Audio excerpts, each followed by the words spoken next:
From the very first second, tensions explode.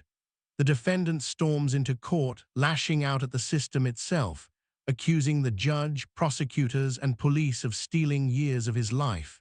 His voice is raw, his frustration unfiltered, and his pain unmistakable. This is not just a legal battle, it's a man at war with the process. But how will the court respond to such open defiance? Stay tuned, because what happens next could decide not only his freedom, but also his dignity. You guys are never patient with me. The moment I do something dumb, you guys put my ass locked up, get my ass charges. Never fucking patient. You never hear my side, so let's do this shit quick, man, and get it done. I'm trying to be rude, but you guys have taken so much fucking time of my life. Let's call Kevin Bello. Good morning, Mr. Bello. Morning. Give me a moment to pull up your file. I have two separate cases. We'll call case number 2616 first. All right, you were in front of Judge Hill back on June 10th, and we reset the case for today's dates to allow you the opportunity to see discovery, the police reports from the prosecutor's office on that case. I don't know whether you've received that yet. Have you received the police reports from them, the discovery? I got the police reports. They're all false. Okay, so I couldn't see the video from the police camera. Okay. I don't know why. I mean, sometimes I think I've seen that they send a link. To this day, I can't get that. You weren't able to. Right. So it might be worthwhile having a follow-up conversation with them, because what you're saying to me is you don't agree with the facts that are in the police report, number one, and you couldn't review the video that you were hoping to be able to see. Here we see the defendant's core complaint.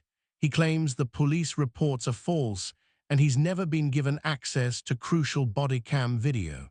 This is a critical issue in criminal law, discovery rights.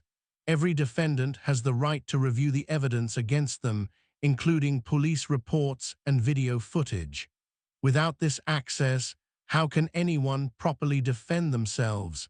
The frustration here isn't just emotional, it strikes at the foundation of due process.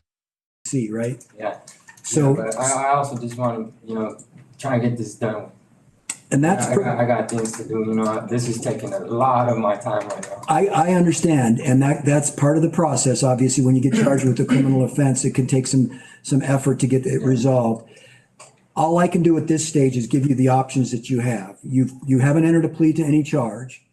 If you decide to plead guilty to the charge, then we would go forward with a guilty plea. But if you'd like to have a conversation with the prosecutor and have a follow-up conversation with them, you could do that this morning. I honestly don't know what to do anymore, because this is just going to take up more time waiting for a prosecutor. I'm not guilty. I'm innocent.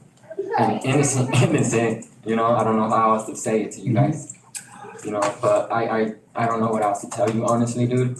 I've been dealing with you guys for a lot, for unreasonable reasons, for false accusations. I just want to be done, man. Get the fuck out of here. Be done with you guys in my life. Continue with my life and my family, my kids. You guys have just gotten accusations, false accusations from people that don't even fucking know me.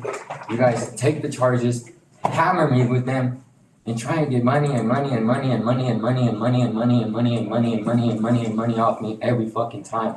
I'm done with it. I'm fucking sick and tired of you guys. The police charged me with shit that I should not even got. I got my ass fucking handed to. I'm not gonna lie, dude. I got my fucking company, my kids. I stood like this and let these people beat the shit out of me. I do not deserve anything of what you guys are giving me. I do not deserve any of these. The defendant erupts with personal anguish, insisting he was jumped by 5 men yet charged with brawling. To him, the system has turned his victimhood into criminal liability. His repeated cries, "I do not deserve these charges," echo a universal fear, being blamed for something you didn't do. Notice how his emotions blur the line between testimony and outburst. For the audience, the question becomes, is this righteous anger or a dangerous lack of control inside the courtroom? Fucking charges. I got my fucking ass beat by 5 guys, and that's brawling? How is that brawling? They jumped me. That's all there is to it. That's the truth right there. I don't know what the fuck you guys gotta keep sorry for my language, what you guys gotta keep investigating for 3-4 fucking months. So let me try to, and I want you to take a couple deep breaths if you don't. Like, this is taking my time, man. I Last understand. time I came here, I lost work. I couldn't pay my rent because of that shit. So can you pause for a moment so I can respond to what you said? Well, at least you gave me time to talk, so thank you. You guys never give us fucking time to talk. I want you to be able to be heard, and Well, I want this to be done. I didn't do nothing. I understand what you're saying. I just want you to understand the judicial process. I know the traditional process, Well, man, and it's all bullshit. It sounds like you don't understand the roles. Let me explain. I do understand. I don't have any I've been in your authority. system since I was 13 years fucking old, dude. All right. You guys do not let me go. Can I speak? I just want. Go We ahead. can both speak, but you got to let me talk too. Okay. Okay. I don't have any authority over. The judge tries to steady the storm, calmly reminding the defendant of separation of powers. Police and prosecutors bring charges, while the court ensures fairness. But the defendant refuses to see nuance. To him, everyone in the room is part of the same machine. This clash highlights a deep mistrust many defendants feel toward the justice system. When someone has been in the system since 13 years old, as he admits, can he even believe the court is impartial anymore? The executive branch, which is the prosecutors and the police department. They may have decided that they think that there's a charge that they can prove against you. My job is to make sure that you have your fair rights addressed here in court. The only way we can do that in a fair way is for me to tell you about the charge that's been presented to you. She does, right? What's that? She does, right? She's the prosecutor. Yeah, she should have that. What you're saying? Because I spoke to her last time. She does have the ability to make decisions on how the prosecutor's office wants to proceed with the case. When That's she's her. here, I don't want to take time to talk to her on the outside. You Do do. this now? You want to talk? Well, there are other people in front of you, so she may not be able to meet with you this moment, but yes, you No, but can have a you said she has conversation. an offer for me. You said she has a case that she could file against me. She doesn't have there's not an offer in the file. So what's gonna happen? Are we just gonna reschedule this hearing again and go through the same We steps? don't need to reschedule it yet. You're here today. If you'd like to have a conversation with Ms. Keller, when it's your turn to speak with her, you'll have that opportunity. So there's other people who are waiting to see a prosecutor. You'll get a chance when it's your turn. Understand that she represents the government's interest. She represents the police department's view of the case. She's provided you the discovery. You all can have a conversation about it. If you decide that you do not want to enter any type of plea to the charge, which is perfectly within your rights. I could pay you guys money. What do you guys want? How much do you guys want? Things escalate when the defendant offers to just pay money to make it all disappear. But this is where legal reality sets in. Not all criminal charges can be erased with a fine. Unlike traffic tickets, charges like brawling carry potential jail time and mandatory conditions. The judge draws a clear line: justice isn't for sale. This moment reveals a painful truth. When trust breaks down, defendants may see courts as revenue machines rather than guardians of justice. I'll go pay that shit right now. That's not what I'm interested in. I'm interested. I am, man, because I don't want to see you again. I don't want to see her again. The charge is brawling. It's not that simple where someone just pays a fine and it's over. It may not be that simple. There was a $50 fine on it. No, that's the bond amount. That means if you had failed to appear, then you would have to post a bond of $50. That's different than a Alright, fine. man, I'll talk to her, man, because I'm just done with you guys, dude. I need you to be patient with me because that's I'm one of the done being charges. patient with you guys. You guys are never patient with me. The moment I do something dumb, you guys fucking put my ass lock up, get my ass charges. Never fucking patient. You never hear my side, so let's do this shit quick, man, and get it done with. I'm not trying to be rude, but you guys have taken so much fucking time of my life. Here the courtroom dynamic boils over. The defendant curses repeatedly, accuses officials of lying, and the judge finally pushes back. "You are being rude," the judge says firmly, demanding respect in his courtroom. This moment is pivotal. Every judge must balance patience with authority. Too much tolerance, and the court loses control. Too much harshness, and it risks silencing a defendant's right to be heard. But you are being rude. You're deliberately cussing and you're not listening. Well, You know? Everybody Just here in like the- you would get frustrated with someone else out here and Yeah, you can do what the fuck you want. But I treat people with respect, and I expect you to do the same. Well, I'm tired of you guys, man, because I didn't do nothing. And you guys are treating these other people that did harm me like fucking victims. Like they're precious. I've asked you a couple Protecting times. them. I've asked you a couple times to watch your language. And being pretty patient about it. But I want you to have a seat, because if you said you wanted to speak with Ms. Keller, so if you can have a seat. When it's your turn to speak with her, you'll have the opportunity. And Ms. Keller, there are two charges that are pending. There's the brawling charge, and there's a second case that involves making unreasonable noise and use of fighting words. So the second case I haven't addressed yet with Mr. Bello. Thank you, Your Honor. Is the second case more recent than the? Yes, no, it's an older case, actually.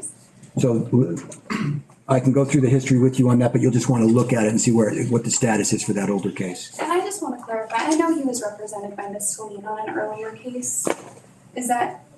That case concluded. Okay. Yeah, Yeah. we have not, he's not asked for public defender, but I want to make it clear, did Mr. Bello, Mr. Bello, if you decide that you'd like the public defender to represent you, you can. I think he's saying he does not want the public defender to represent him. So you can have the conversation with Ms. Keller without counsel present. People that we've not spoken to. Okay. All right, Ms. Keller, you're standing. Hang on a second, Mr. Lau. Ms. Keller's standing, so she might have something to talk to us about. Yeah, can we, Mr. Bell's trying to get to Cheyenne, so if we could call him up. Yes, we can recall Mr. Bello. Thank you, Your Honor. Finally, a breakthrough. The prosecutor offers a deferred prosecution deal, no guilty plea, no conviction, just one condition, complete mediation with the other party. If successful, the case gets dismissed entirely. Even more shocking, all fines and fees are waived. After hours of rage, despair, and mistrust, the defendant suddenly softens, apologizing to the court. This is the dramatic turn from defiance to relief. I've had a conversation with Mr. Bello this morning. There is a deferred prosecution offer in the file. The only affirmative condition is that he complete mediation with Mr. Martinez. This is the alleged other party for this charge. I've told Mr. Bello I want him to make a good faith effort to complete the mediation. If the mediation does not work out, the city is willing to dismiss this case, but I want to see a good faith effort that he tried to complete it. I don't know if the other party will complete it. I know it's a two-way street, but And is that Michael Martinez that would be expected to that participate? would be Alejandro. Oh, so different Martinez than I'm thinking of. Okay. Yes, it's in the deferred prosecution. Okay. So a deferred, and that's to the brawling charge in case number 2025-2616. So a deferred prosecution, Mr. Bellum, means that you don't have to plead guilty to anything. You're not pleading guilty to a charge. Have you taken a position with respect to the fees associated with that, Ms. Keller? Your Honor, given this situation, Mr. Bello has had to move. He's traveling a significant distance to see his kids. The city's gonna ask for a waiver of fines and fees. Okay.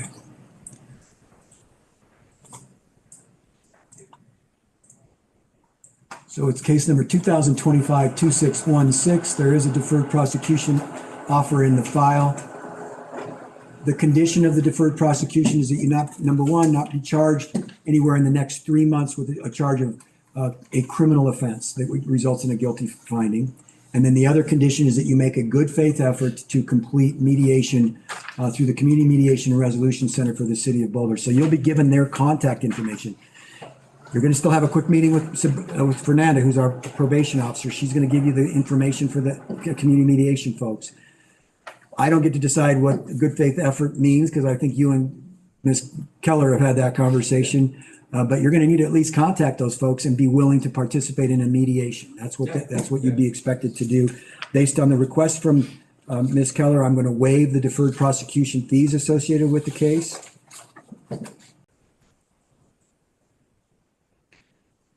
And it might be worthwhile for some follow-up from the prosecutor's office with the mediators so that they're familiar with what your expectation is.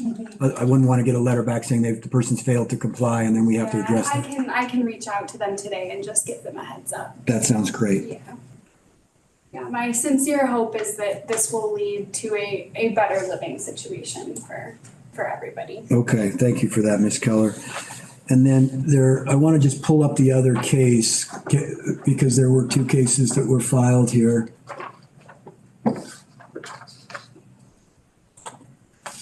One is the older case. We didn't address that on the record, but I want to make sure that we have addressed it. This is case number 2024-2805. So back in June on that case, if you'll recall, you were in court. You, at that time, Mr. Bello, you pled guilty to a charge of making unreasonable noise. And I imposed fines and costs, suspended most of those fines and costs on the condition that there be no similar violations. I'm sorry, not making unreasonable noise and use of fighting words. And so there was a show cause order issued in that case. So I want to just check in with Ms. Keller on the show cause situation. It was scheduled for a show cause advisement for today's date. Obviously, the allegation was based on the new charge. With the deferred prosecution, it's not technically resulting in conviction. So do you have a position with respect to how we should proceed on the old case? Your Honor, since the new charge doesn't technically result in a conviction, I think the city should withdraw the show cause. Okay, so there won't be any action taken on the other case. Thank you for that, Ms. Keller. I'll make a notation for our probation officer. CA withdraws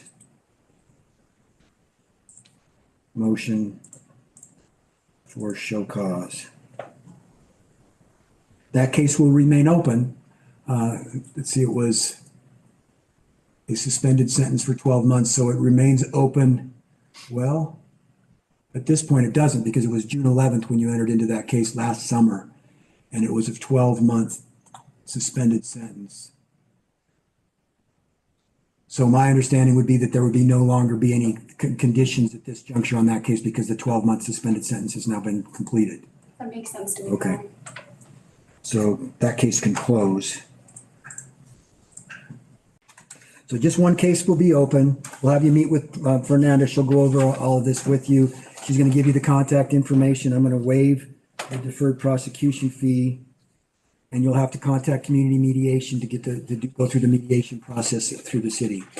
All right. Any questions for me? No, sir, apologize. Thank you. Apologize. For my Okay. answer. I know it's emotional. This is Down to see Fernanda. Be polite with her, please. She doesn't I will. be You hassled. guys actually worked with me this time. Yep. And just like that, the storm quiets. One case dismissed, another closed, and the defendant leaves court not in handcuffs, but with hope. This case reveals the raw emotions at play inside real courtrooms, the rage of the accused, the restraint of the judge, and the delicate balance prosecutors strike between punishment and resolution. It's a reminder that justice isn't always about winners and losers. Sometimes it's about second chances. Thank you.